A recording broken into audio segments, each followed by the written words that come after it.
Setelah 10 tahun, 6 kali perkenaan, aku mengkaji. Akhirnya aku berhasil menciptakan mesin masa rasuah 3,000. Dah semalam baru buat. Kau diam je lah. Mesin ni boleh tengok masa depan tak? Boleh. Masa lalu? Pun boleh. Makan exam kita orang. Tu tak boleh lah. Baik, buat siap mesin ni. Okey semua, hari ni kita akan menyiasat punca rasuah berlaku. Okey, semua silakan hadapan.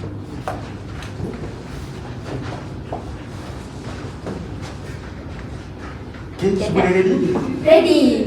Okey, dalam kiraan 1, 2, 3. Mesin masa telah membawa mereka melihat satu punca utama rasuah.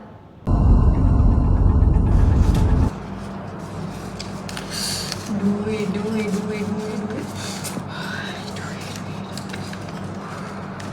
Kenapa dia macam tu?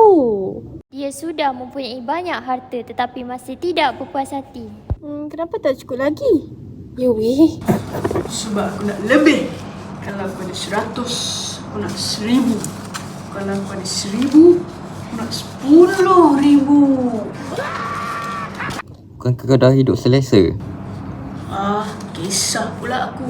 Aku nak juga duit banyak macam mana. Oh, jadi inilah muncanya. Ya, sikap tamak menyebabkan seseorang mengutamakan keuntungan diri sehingga sanggup menerima atau memberi rasuah. Oh, maksudnya bukan sebab keperluan, tapi sebab tak pernah cukup. Tepat sekali. This is the end. Aduh, mesin aku rosak. Sebab tidak berasa. Walaupun mesin masa rasuah telah rosak, kita dapat mengetahui bahawa punca utama rasuah adalah disebabkan oleh sikap tamak kita sendiri. Oleh itu, kita haruslah mengamalkan sikap berintegriti dalam diri dan bersyukur dengan apa yang kita miliki. Duit.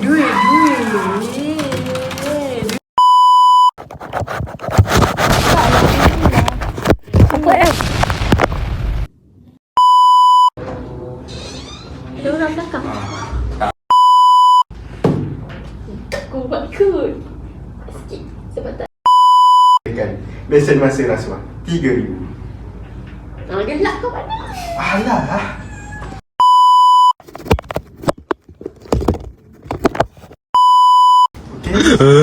Okey.